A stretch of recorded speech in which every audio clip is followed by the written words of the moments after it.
I think that everything you think and everything you speak goes out from you into the universe and comes back to you multiplied. Loving yourself is the most powerful thing we can do. What good is a nice car if you are full of resentment all the time? The simple part that most people don't understand is that every thought we think and every word we speak is creating our future. When life calls us, that's when we have to answer. One of my thoughts about life is that only good lies before me. And I've been saying this for many years. So it doesn't really matter to me what happens in life because I know it's going to be good. The simple part that most people don't understand is that every thought we think and every word we speak is creating our future. It's as though our thoughts go out into the universe and are accepted and brought back to us as experience. Now that is a very simple thing, but most people don't get it. They don't understand it. They've never heard it before and they think it's ridiculous. But if you can really accept the fact that every time you think a thought and every time you speak a word, you are literally painting your future, making your dinner, whatever you want to call it. You are creating. And you're creating your own life. And this is simple, but it's not easy to accept. But once you accept it, then you can start deliberately creating what you want in your life. And you begin to be aware of what you don't want in your life and how you are contributing to it. Now, I think this has been around forever, but for some reason in the last 20 years, the universe has wanted this to go out among all the people, or all the people that are ready for it. See, most of us just think, and we don't pay any attention to what we're thinking. We're just doing it. But that's something you need to train yourself to do, to begin to train yourself to be aware of what you're thinking. And one of the ways to do that is to periodically say to yourself, what am I thinking? Would I like this thought to create my life? Would I like to have the experience that this thought could bring to me? Now, it takes a while to do that, but even if we could begin on the smallest level to be aware of our thinking, we can start to make changes. A lot of people say, I don't want to look at the past. My childhood was miserable, and I never want to think about it again. Well, then it's very important that you start forgiving. Because forgiveness sort of wipes the slate clean so that other things can come in. Yeah.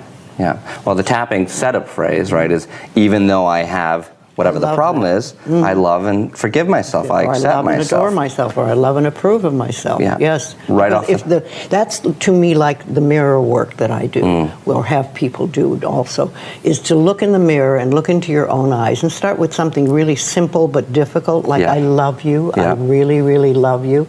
And most people can't do that at all because it's just too painful. They have all these messages back here that says you're no good and you can't be, and besides your makeup isn't on right, or you forgot to shave today or something, you know. But once you can do that, if you do it over and over again for a while, it's like you connect on a different level with that inner child who's been waiting for years and years and years for you to acknowledge it. And something happens, and I couldn't tell you what it is, but I have learned that the people who do their affirmations in front of a mirror make much quicker progress than other people. It's just, it pushes through. When life calls us, that's when we have to answer. People say, how did you do everything that you did? Well, I answered the telephone and opened the mail and did what was in front of me. And then life would give me something else to do and something else to do. And it's interesting because it's now been, I think, 25 years since I wrote the second book, You Can Heal Your Life. And in that period of time, that book alone has sold 40 million copies worldwide.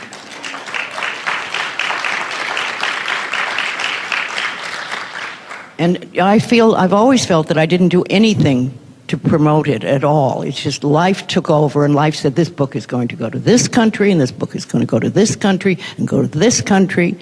And it's gone many, many places all over the world. I even have 2 Chinese versions. There's the Chinese version of traditional China, and then there's the Chinese version of the Taiwan, which is the new China. You never know where life is going to take your work. And I think that it's important that you don't go into it to say, how much money can I make? Oh, I'm going to be rich. I've got to do this. Because books don't make you that rich. But what they do is open the world to you. And my thought has always been, how can I help the people? How can I help the people? And I think if you come from that point of view, it becomes a lot easier. Gratitude works a lot. If just being grateful for everything. The more, I always say the universe loves gratitude. The more you're grateful for what the good is in your life, the more good you get to be grateful about. Mm-hmm. And it's like, you know, if somebody gives you a present or gives me a present and I say, oh my God, I hate that color and it doesn't fit, and you know, that person will never give me another present. Mm-hmm. But if you say, oh, it's wonderful and thank you, I really adore it, it's great, that person is probably going to want to buy you a present every time they see something they think you would like. And it's like that with the universe. The universe loves gratitude. For those people that have tried to change their thinking but seem to be stuck, and can you give them some advice to help them to be more positive or to get through those places? Well, I don't think that they've been trying and they're stuck. I think they just haven't tried. Because if you will practice this, even a small amount, it makes a difference. I have a simple exercise I give everybody, and some people say, oh, that's so stupid, it's so silly. But I ask them to look in the mirror, especially first thing in the morning, and just look in their eyes and say their name and say, I love you. I really, really love you. And this is enormously hard for most people to do to begin with. But as you continue to do it, it makes a big difference. Mm-hmm. You see, life loves you. Life really loves you. But if you don't love yourself, it's very hard for life to bring you the goodies because you've got this wall up. Mm-hmm. So when you can learn to love who you are, and that's the way you were born. When you were a little tiny baby, and when I say you, I mean everybody listening to this, we all adored ourselves. We loved our bodies, we loved every part of ourselves. And then we started to listen to other people who told us we weren't good enough, or we didn't do it right, or no, no, no. And so we decided that maybe we weren't very good. And that's where we get all mixed up. But when we can get back to that point of just adoring this marvelous critter in here, then life says, oh, she's got it, let's give her goodies. Mm-hmm. And then the next step is to be very grateful about it. Yes. When you're really grateful, then they want to give you more. When I work with people, when I workshops or classes or anything, I always try to get people just to open their arms so that we can let the new in. Remember, this is the subconscious mind, and this is where we're holding. So this is saying nothing new will get in. So I always like to feel that I'm open and receptive to new ideas, and I'm willing to learn, and I'm willing to change, and I'm willing to grow. And sometimes I don't want to, and sometimes it hits areas that I don't really care to change at the moment.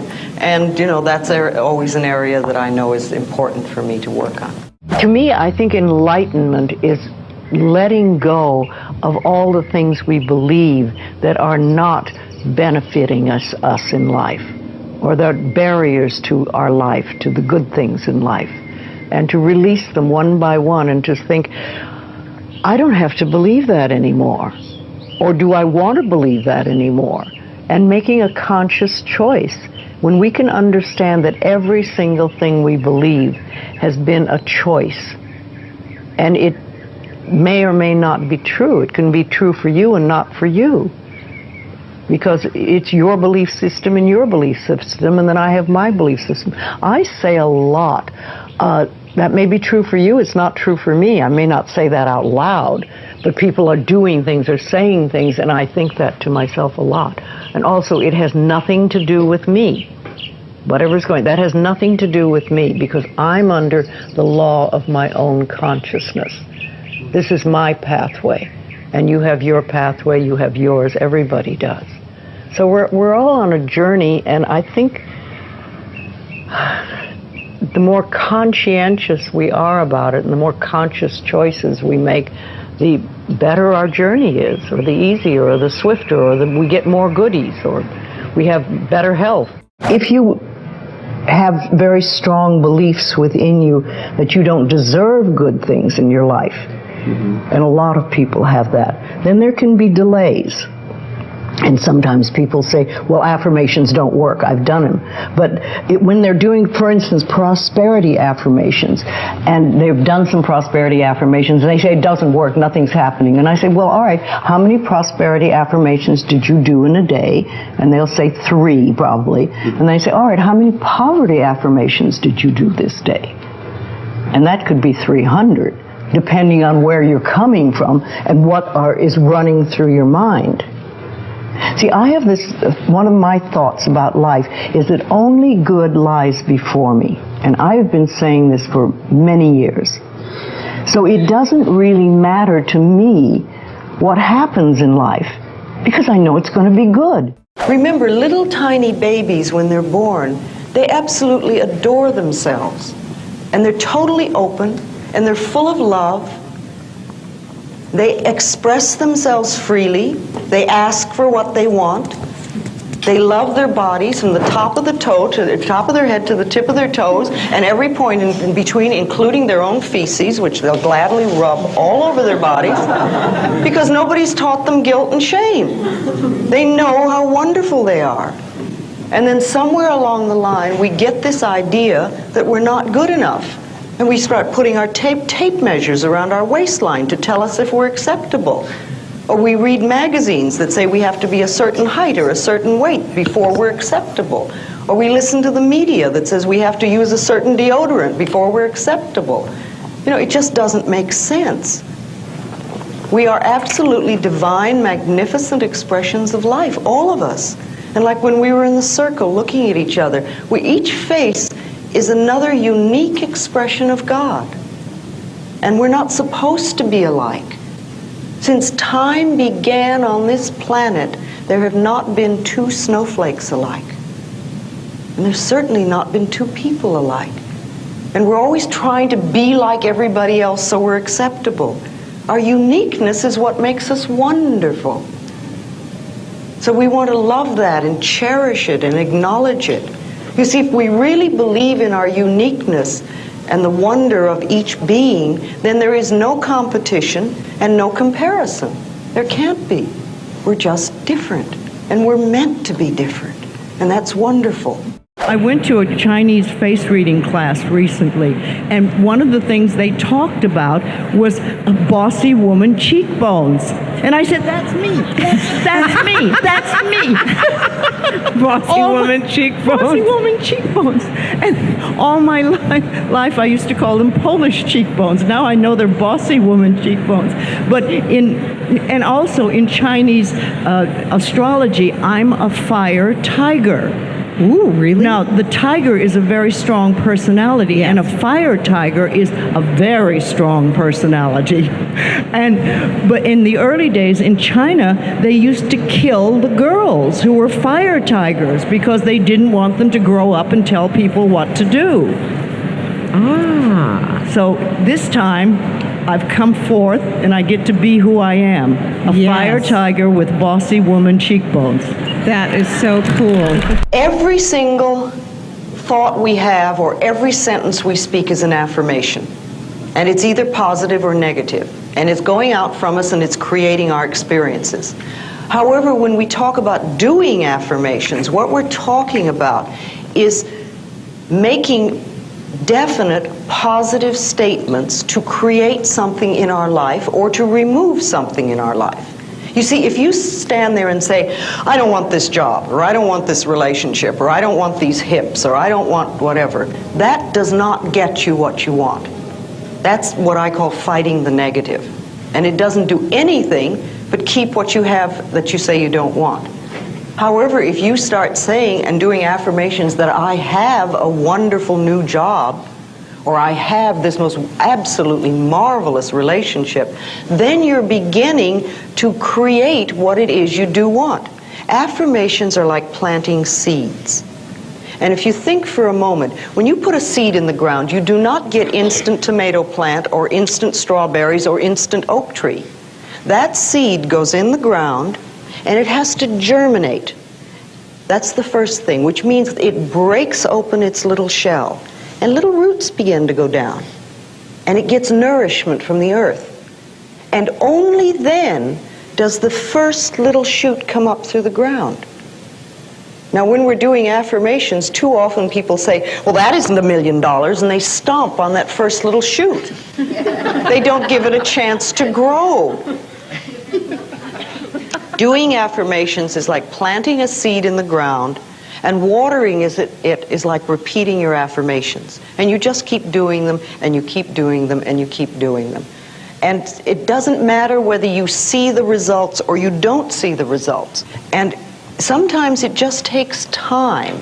And too many people will do affirmations for 2 or 3 days and say, see, it doesn't work. You know, if